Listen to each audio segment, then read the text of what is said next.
What's going on, guys? This is Mars Brigade 99 coming to you once again with another session of Bloodborne commentary.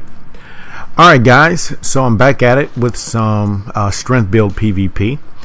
I don't know if you guys are aware, but a couple videos back I showcased what my strength build looked like, right? Showcasing the 50 in vitality and the 50 in strength. But I also made it a point to say in that video that build was not yet complete. Alright, so over the last couple days I wanted to go ahead and finish it. So I got 6 weapons to plus 10. I have pretty much the blood gems that I need for at least 4 of them. I think 5 of them. You know, one of the weapons have decent gems, but I can farm a little bit to get better ones and to get gems period for that last weapon. So I'm pretty much ready for PvP on this particular character. Now, I've had the strength build for a long time, but the thing is, you know, I've made several builds. I didn't do all the chalice dungeons, and you know that can be time consuming. You know, not only do you have to complete the chalice dungeons from beginning to end, but then you have to farm. It's not a guarantee that you're going to get good gems. And then when you're talking multiple weapons, I mean, that's 3 gem slots. I mean, just do the math. I have 6 weapons, you know, 3 slots. I have to luck up and get 18 good gems, right? And for all of you guys who have farmed gems before, you would know that it's not always a good experience trying to farm those. So enough about that. So this video is just going to showcase some strength weapons. I am pretty much the same as I have been in Dark Souls, you know, previous Souls game. Me myself, I'm all about experimentation. You know, there's a lot of guys who basically find one build, and with that one build they may only use one weapon type. But I've never been like that in any Souls game, right? Because I just thought it would be a waste to have, you know, different weapons at your disposal and you never use them. Now, is that necessarily a bad thing to only use 1 or 2 weapons? It's not a bad thing. Case in point, look at Dark Souls 1. There are some people who have only used the damn Chaos Blade, and they have really gotten, you know, really proficient with it. But to me it's just boring just using the same type, using the same playstyle. When you vary your playstyle, you know, going from strength weapons, you know, faster weapons, you know, other variations of weapons, it causes you to play, you know, differently according to what weapon you're using. So I'm a little more reserved with my strength build than what I am, let's just say, with my skill build. You know, skill builds tend to swing a lot faster. You know, their attack arcs are not as wide as, let's just say, with a Kirk hammer. You know, there's a little less room for punishment. You know, so it's pretty much the same with me. So that's why in any Bloodborne videos, I mean, you're likely to see strength weapons. You're likely to see skill weapons. You know, every now and then, even though I'm kind of disgusted with that arcane build, I will use that from time to time just to switch things up. But for the most part, the brigade is still the same. Right? So, shout out to the Twitch streamer, which I actually feel awful because I forget his name. But I just so happened to be browsing through the Twitch streams, and I noticed that the streamer was having a gemless fight club.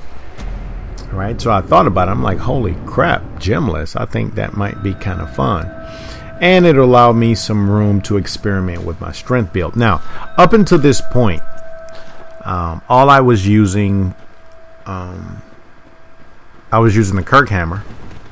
I was using the Ligarius wheel. You know, the Hunter axe, the Tonitrus, whatever that mace, however you pronounce it, and the stake driver. Right, and up until that point I thought I was good. Being in this fight club helped me to realize that I actually needed a faster swinging weapon. Right, so that's why I added the what's that, saw cleaver to my arsenal. Now, what brought me to that realization? Another thing that's consistent with me, as far as my play style, is I've never been spam happy. Never. With any game, with any weapon, with any tactic.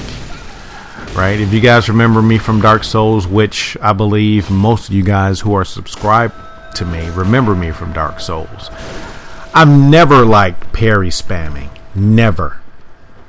Me personally, it made me feel as if my gameplay was sloppy.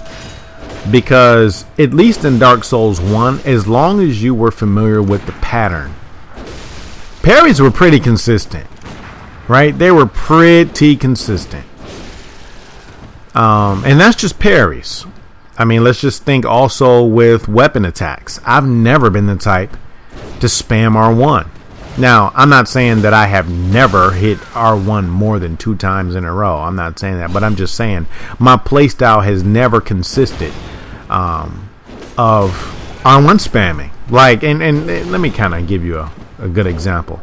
The ninja, right? The ninja over at Soulbrand. His Dark Souls build primarily spams, right? So that's kind of like an example of what I'm talking about. I've never had that play style. I've always experimented with weapons. I've never been a spammer, no matter what the tactic. So all of those things have kind of carried on with me onto Bloodborne. Now, it's kind of a downfall for my play style. Because I've had people ask me in the comment section, like, dude, why don't you punish with your firearm? These guys are healing, these guys are doing this, these guys are doing that, but you don't really use your firearm. And the reason why I don't is because I believe, at least in my experience, that parrying is extremely inconsistent in this game. And with it being so inconsistent, if I cannot land a parry within 2 or 3 shots, then in my viewpoint, it's pointless. Because I don't want to feel like I'm performing sloppily. Now, keep in mind, I'm not judging anyone else. I'm talking about my own play style.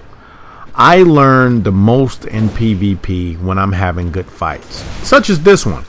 The guy isn't spamming. Yeah, he's using his gun. He's not spamming it. He's switching up his attacks. He's doing plenty of variations. He's testing, how he should maneuver relative to everything that I'm doing. And I learned the most from fights like this.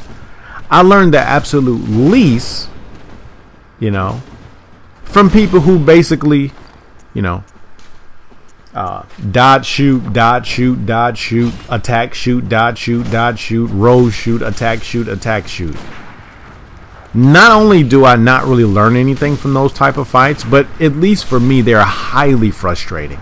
I hate the fact that gun spam cannot be punished. You can't really punish it. You can't do anything about a person who just sit here and shoot over and over and over and over again.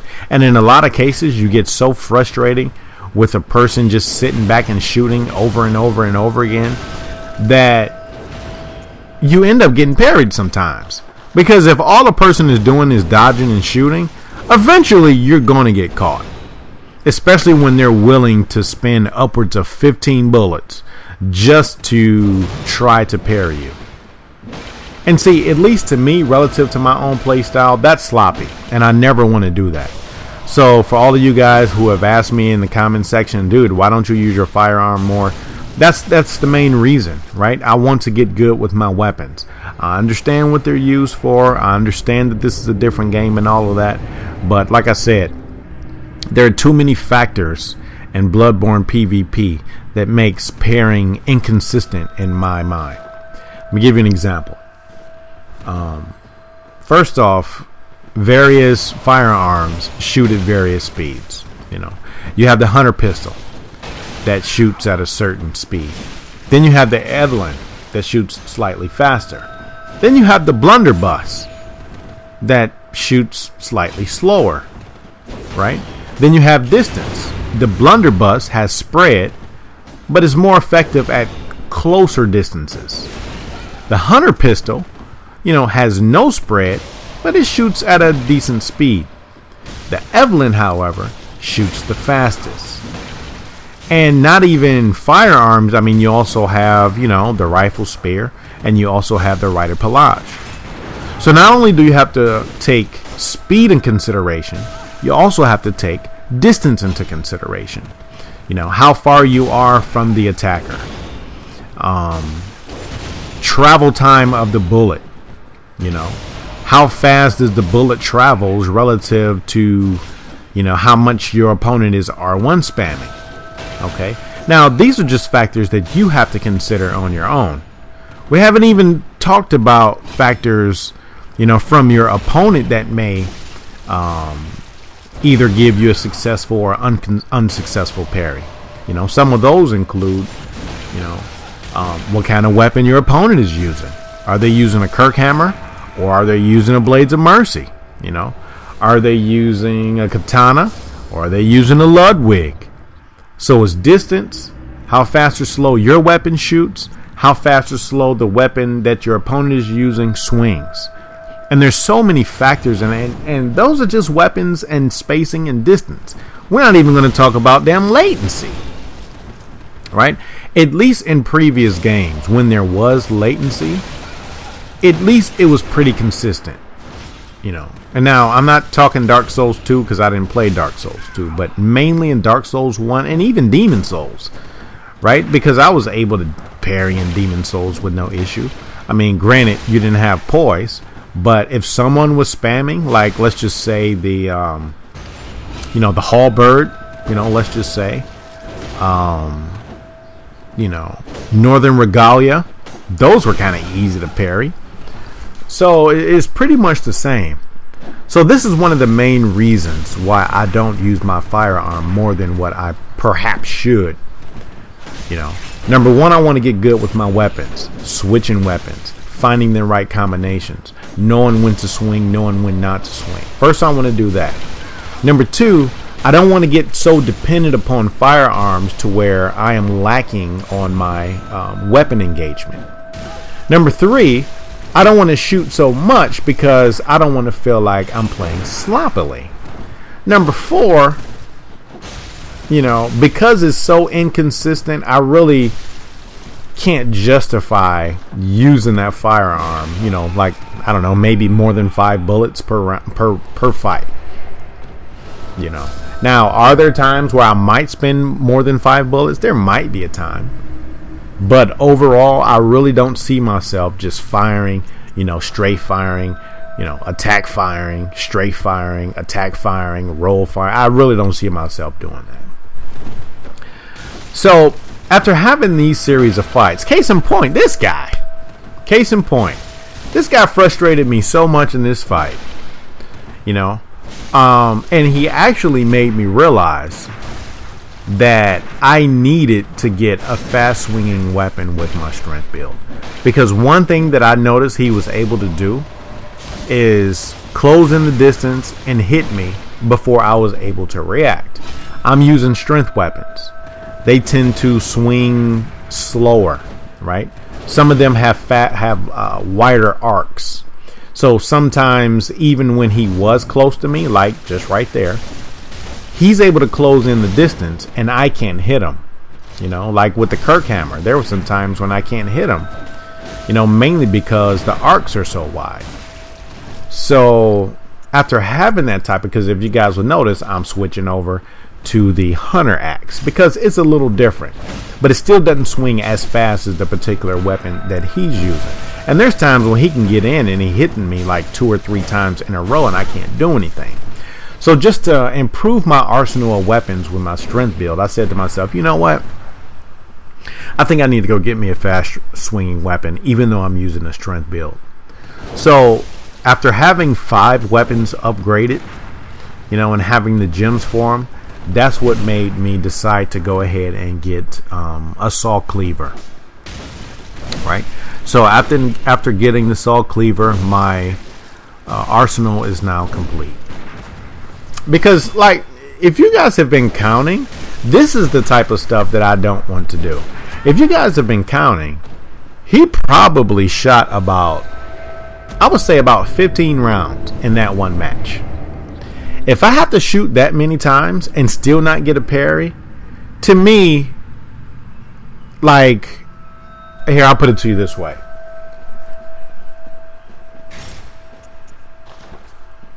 It seems to me that if I cannot get a parry in 15 rounds, that I probably could have killed the opponent by just using my weapon. You see what I'm saying? So in other words, the ends are not justifying the means if after all those attempts, I'm still not landing a parry. And that's just me. So this is why, at least according to my playstyle, learning weapons, their strengths and weaknesses, when to use them and when not to use them, is more important sometimes than trying to land a parry every fight, because I just simply don't like doing it. Right now, perhaps in the future when things get a little more consistent, maybe I might just do PvP where I'm only using my firearm, not because I want to spam like an asshole, but mainly because I just want to learn the parry timings. Perhaps I might just do that, so that I can narrow the odds of me parrying, maybe 1 in 10 to 15 attempts to maybe 1 in 5. And maybe after more experience, maybe 1 in 3. But I mean, just as I was in Dark Souls 1, as I said before, if I don't think it's consistent, I'm not going to do it I'm not going to do it too many times. So, having that experience with that person who was basically chopping me down with the, what's that, saw cleaver or whatever. And there was another guy in this video, he was using Blades of Mercy. Like, it was really hard for me to counter him. And he was another reason why I chose to get the saw cleaver, because I'm like, you know what, even though I'm using strength weapons, there's going to be some times when I'm going to face enemies who are using these fast ass swinging weapons, and the weapons that I'm using are simply not sufficient. So now that I have fast swinging weapons, I have the main strength weapons, I'm pretty much good to go. Alright, so, and actually, speaking of the devil, here's a streamer right here. Unfortunately, he doesn't have his stream name, because I would love to have given him a shout out, because actually he said he do a lot of these gemless fight clubs, and I actually enjoyed myself, because like I said before, the fights are not over too quickly. You're able to actually get some good practice in with whatever weapon that you're using. Invaders don't have to worry about, the 30% penalty affecting them so much to where, is outright frustrating. And I really think it has a lot of positives. Now, the potential negatives. The downside to having a gemless fight club is trusting that people will actually not use gems. Because granted, they might not use their plus 27%. But you don't know for sure if they're not using plus 5%, rally up, 7%, because sometimes those small differences are so minor that you might not realize, like, holy crap, this guy is hitting a little harder than what he should. But I mean, in cases like this, you would hope that the participants will at least have enough integrity to say, okay, it's gemless, so I'm going to go gemless. So I think that's the only flaw. And the only reason why I point that out is because sometimes when there's competition and you have some die-hard, try-hard competitive participants going on, sometimes you will find someone, at least one person who's going to try to cheat the system. I mean, it just is what it is. You can't deny it. Right? But all things considered, I think gemless PvP fight clubs are actually awesome. Now, here's another example of how I had to switch my playstyle up because I didn't have a fast swinging weapon at the time. Blades of Mercy. I couldn't use the Kirk hammer in the extended form, right? And it basically caused me to change my entire playstyle up. If you guys have been paying attention to how I've been fighting this whole fight club, in the matches that you guys have seen, I haven't played like this. But now I'm resorting to R1 spamming, right? And it's only because it's hard for me to counter Blades of Mercy with some of these wider arc swinging strength weapons. And that's why I went straight to the longsword, and I'm basically just playing like a noob, spam happy and all that. and I don't like it. You know, I really enjoy the fights where people are engaging me, they're switching things up. It kind of keeps me off balance. But these type of fights, you know, not only are they frustrating, and you know, that's another thing. You can't even punish R1 spammers. Now, I already know what some of you guys are going to say. You guys are going to say, well, you can punish R1 spammers. All you do is parry them. Yeah, but like I said before, it's not that consistent. I would love to see someone be able to consistently parry R1 spammer. Now, I'm not talking about, you know, putting a video together where you parry 10 people and that's your example. No, I mean, you know, someone R1 spamming from a distance, you know, because actually I tried this with some friends of mine. You know, we were in a chalice dungeon and we chose weapons from the Ludwig, you know, the Hunter Axe, Saw Spear, Saw Cleaver, and we were all trying to figure out the timing. And we just all came to the conclusion, as I said before, that due to time, due to distance, due to different weapon types, due to firearm types, it's just really inconsistent. Right, and that's just based upon our own experimentation. I know there's a lot of hotshots out there who will say, hey, dude, I mean, 50% of my attempts are landed parries, you know, so it is what it is. Maybe I'm just mad because bad. Alright, guys, so that's enough rambling. This is my strength build. For all you guys that just wanted a little strength build motivation, hopefully this gave you some. Hopefully some of the tips that I gave you as far as using faster swinging weapons in your arsenal for some of the strength builds will give you a little inspiration. And hey, until next time, Martyr's Brigade is